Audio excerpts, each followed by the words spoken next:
बिस्मिल्लाहिर्रहमानिर्रहीम। अस्सलाम वालेकुम। आज 10th क्लास का लेक्चर नंबर 3 है। लेक्चर नंबर 3 में हमारे पास है रिस्टोरिंग फोर्स पर बात करेंगे। रिस्टोरिंग फोर्स है क्या? रिस्टोर से ज़ाहिर है जैसे कि चीज़ जो पहले की अब इस्तेमाल की जाए वो रिस्टोर है। रिस्टोर का मतलब है कि चीज़ जो पहले थी उसको अब इस्तेमाल करें वो रिस्टोर है। जैसे मोबाइल में आपने रिस्टोर देखा, कैसे कि आपने तस्वीरें डिलीट कर दी, अब रिस्टोर की वो दोबारा आ गई। इस तरह रिस्टोर फोर्स है, यानी वो फोर्स जो कि पहले लगाई गई थी और बाद में उसका आउटपुट मिल रहा है। यानी इनपुट तो फोर्स ने पहले ले लिया लेकिन आउटपुट उसका बाद में मिल रहा है, वो रिस्टोरिंग फोर्स से स्टोर हो जाती है। अब रिस्टोरिंग फोर्स क्या है? अगर हम खोल के बात करें तो ये है कि जब हम किसी स्प्रिंग पर फोर्स अप्लाई करते हैं, when we apply a force on spring the length of spring increases, length उसकी इंक्रीज़ कर जाती है और उसके अंदर एक्सीलरेशन आ जाता है जो कि हमेशा मेन पोजीशन की तरफ होता है, यानी सेंटर की तरफ होता है। अब इस तरह हम बात करेंगे, जो प्रॉपर आपकी बुक में तारीफ है वो है कि रिस्टोरिंग फोर्स ऑलवेज पुश और पुल्स, वो या तो दबाती है या खींचती है the object performing oscillatory motion towards the main position की तरफ ऑस्किलेटरी मोशन के साथ वो किसी सिस्टम को खींचती है या धकेलती है। पुश और पुल लिखा हुआ है, आप पुश और पुल को देखेंगे कैसे। स्प्रिंग इसकी एक उम्दा मिसाल है, अच्छी मिसाल है। स्प्रिंग, जैसे आप स्प्रिंग को ऐसे दबाते हैं तो आपने स्प्रिंग को दबाया हुआ है तो स्प्रिंग हमेशा आपको क्या करेगा, पुश करेगा बाहर की तरफ। जैसे आप देखें बॉल पॉइंट है, अगर बॉल पॉइंट को आपने ऐसे दबाया तो बॉल पॉइंट को स्प्रिंग क्या कर रहा है, पुश कर रहा है। जैसे ही आप बटन दबाएंगे बाहर आ जाएगा। इसी तरह अक्सर स्प्रिंग पुल भी करता है, खींचता भी। कैसे? आपने देखा होगा, आप जाते हैं दुकान में, दरवाज़ा खोलते हैं, दरवाज़ा छोड़ते हैं, वो वापस अपनी जगह पे आ जाता है। इसके लिए सबसे अच्छी रिक्शा का स्प्रिंग रिक्शा का दरवाज़ा सबसे अच्छी मिसाल है। से आप रिक्शा का दरवाज़ा खोलते हैं तो वो स्प्रिंग उसको अपनी तरफ पुल कर लेता है, दोबारा दरवाज़ा बंद हो जाता है। यानी रिस्टोरिंग फोर्स कोई भी है जो पुश करती है या पुल करती है, ये खाली स्प्रिंग में नहीं होती, रबड़ बैंड में भी होती है। जैसे हम 9th में पढ़ चुके हैं इलास्टिसिटी, यानी जिस चीज़ में भी इलास्टिसिटी है, लचक है, वो इसकी मिसाल पर पूरा उतरेगा। जैसे आप देखें इलास्टिक है, उसको खींचते हैं वो वापस चला जाता है। इस तरह आप स्प्रिंग में ये भी है कि उसको दबाया तो वो बाहर आता है दोबारा वापस। इस तरह आप एक पाइप देखें, पाइप को आप ऐसे दबा रहे हैं तो वो जब आप उसको छोड़ेंगे तो वो पुश करेगा। तो ये जो पुश और पुल की एग्जांपल्स हैं वो इसमें रिस्टोरिंग फोर्स में आएंगी। रिस्टोरिंग फोर्स इसके अलावा आपने देखा होगा जिसके ऊपर हम कूदते हैं, वो अक्सर जो झूलों की जगह पे लगा होता है जिस पर हम कूदते हैं, तो जब उस पर एक एथलीट या एक प्लेयर उसके ऊपर छलांग लगाता है तो उसका वेट अंदर जाता है, वो फोर्स स्टोर हो जाती है और बदले में एक्शन का रिएक्शन होता है, वो बाहर आ जाता है, रिस्टोर हो जाता है, वो रिस्टोरिंग फोर्स यूज़ करता है वो। तो इसी तरह अब हम बात करेंगे कि हमारे पास जो फोर्स है, एफ से हमारे पास फोर्स है। यहाँ मैं साइड पर लिख देता हूँ कि हमारे पास जो एफ है, एफ हमारे पास फोर्स के लिए और एक्स जो है हमारे पास, एक्स हमारे पास डिस्प्लेसमेंट के लिए।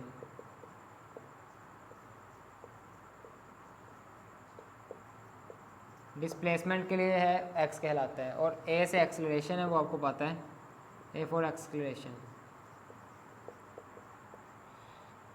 है। अब जो मैंने आपको रिस्टोरिंग फोर्स बताई, फोर्स हमेशा डायरेक्टली प्रोपोर्शनल होती है किसी चीज़ के हमारे डिस्प्लेसमेंट के। जितनी ज़्यादा फोर्स उतना ज़्यादा डिस्प्लेसमेंट।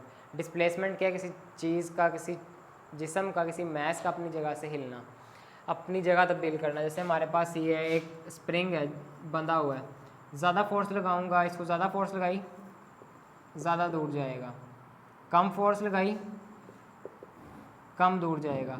यानी फोर्स ज़्यादा तो हमारा डिस्प्लेसमेंट भी ज़्यादा। डिस्प्लेसमेंट को हम एक्स से ही शो करते हैं, हमारा एक्स भी ज़्यादा। फोर्स कम, डिस्प्लेसमेंट भी कम। यानी कि बात यह है कि फोर्स और जो डिस्प्लेसमेंट है वो आपस में डायरेक्टली प्रोपोर्शनल है। जितनी फोर्स ज़्यादा उतना ही डिस्प्लेसमेंट ज़्यादा। अब यहाँ बात करेंगे कांस्टेंट की। कांस्टेंट क्या है बच्चों? ये स्प्रिंग कांस्टेंट है, के जो यहाँ पे स्प्रिंग कांस्टेंट है। अब आप देखें, हम सब स्प्रिंगों को एक ही नज़र से नहीं देख सकते। जैसे बॉल पॉइंट का स्प्रिंग है, आप उसको एक थंब से दबा लेते हैं तो वो उसके लिए ये क्या यूज़ होगा, यानी वो स्प्रिंग की जो हार्डनेस है वो कम है बहुत, उसको आप एक थंब से दबा लेते हैं, पुश कर देते हैं, पुल भी कर लेते हैं आराम से फोर्स से।